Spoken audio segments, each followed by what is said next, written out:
मध्ये जेवढे काही वचनं आम्ही दिले होते ते जर आम्ही पूर्ण केले नाही तर पुढची निवडणूक आम्ही लढणार नाही. हे काही भाषण नाही, पण विकासासंबंधी आता तुम्हाला सांगतो कसं असतं. ज्यावेळेस उर्मिलाताई केंद्रे यांनी पदभार स्वीकारला, माननीय केंद्रे साहेबांनी सर्व नगरसेवकांना त्यांच्या सुद्धा फोन केले होते, पण ते उपस्थित राहिले नाही. त्याच्यानंतर 12 तारखेची जी उपनगराध्यक्षाची निवड झाली ती कशाच्या आधारावर झाली? ती बिनविरोध झाली. आम्हाला त्याच्यात काही खोडा घालायचा असता तर आम्ही घातला असता, पण आम्ही ती निवडणूक बिनविरोध होऊ दिली. बरं, बिनविरोध झाली असताना आमच्यावर अर्वाच्य भाषेत बोललं गेलं, तिथेही आम्ही शांत होतो. त्याच्यानंतर विषय समित्याच्या निवडणुकीमध्ये कातकडे साहेब आमचा एक सुद्धा सभापती झाला नाही, तरी आम्ही शांत होतो. हे प्रकरण वाढलं कुठं? ज्या वेळेस 27 तारखेला यांनी उर्मिलाताई केंद्रे यांच्यावर आरोप केले, नगराध्यक्ष सही करत नाहीत, नगराध्यक्षाचे सही अरे तुम्ही एखादा कागद दाखवा ना, त्याचं प्रूफ दाखवा जे नगराध्यक्षाकडे घेऊन आले. या जाहीरपणे सांगतो, एक आपल्या सदस्य आहेत शिंदे यांच्या पत्नी, उद्धव शिंदे यांच्या पत्नी, ते एकदा माझ्याकडे फक्त एक कागद घेऊन दिले होते, दुसऱ्या मिनिटाला त्या कागदावर सही केली. हे तुम्ही आजही त्यांना जाऊन विचारा. म्हणजे विषय फक्त विरोधासाठी विरोध नसताना या गंगाखेड शहराचा विकास झाला पाहिजे. धडमळीनं गेली 4 वर्ष फिरून, उन्हातानाचं फिरून, आजही माझी गेल्या 3 दिवसापासून माझी तब्येत बरोबर ना. माझ्या सगळ्या सन्माननीय आमचे सुनील काका असतील, चांदूभाऊ असतील, माझी तब्येत बरी नसताना सनस्ट्रोक झाला, उन्हाचा उष्माघात झाल्यामुळं काही गोष्टी झाल्या, पण आम्ही आमचं काम चालू ठेवून जर ते आहे ना अकेला चला था जाने बे मंजिल मगर लोग आते काही कारवा बनता काय, आमच्या या विकासाच्या याच्यात जर कोणी सामील झालं आम्ही निश्चितच स्वागत करू त्या गोष्टीचं. ही नोकर भरती त्याच्या पाठीमागे काय राजकीय पाठबळ आहे?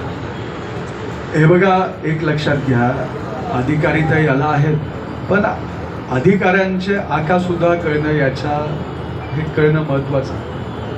म्हणजे फक्त एक अधिकारी एवढी हिंमत करू शकत नाही, कुठलं तर इतके पाठबळ असतं. आणि गेली 4 वर्ष प्रशासक काळात कोण नगराध्यक्ष म्हणून मिरवलं, काय केलं, हे गंगाखेड शहराच्या जनतेला माहीत आहे. 25 आदेश निघाल्यानंतर, यामध्ये ज्यावेळेस आपण आदेश देतो त्यावेळेस आदेश दिल्यानंतर 7 दिवसात जॉईन होणे आवश्यक असते, पण ते झाले नाही. आणि या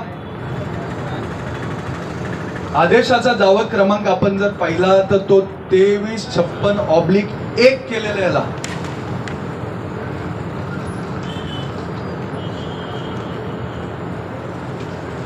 जावक क्रमांक मध्ये 2356/1 हा जावक क्रमांकच नाही, हा जावक क्रमांकच अस्तित्वात नाही. मग याला आदेश कसे दिले, कुठल्या बेसवर दिले, याची चौकशी करायची नाही.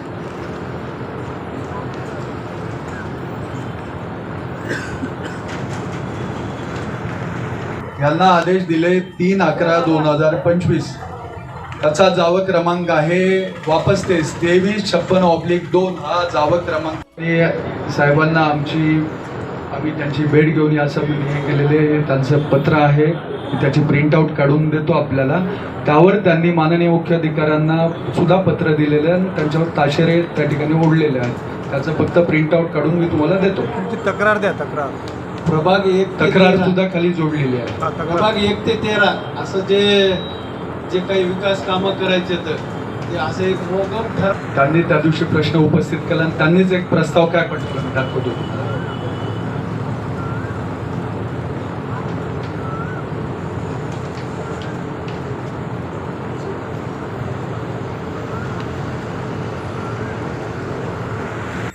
ठीक आहे, आपण मान्य करू हा ठराव मोगम होता, पण त्याची सुधारणा करण्यासंबंधीचे सुद्धा या पुस्तकात उल्लेख आहेत ना.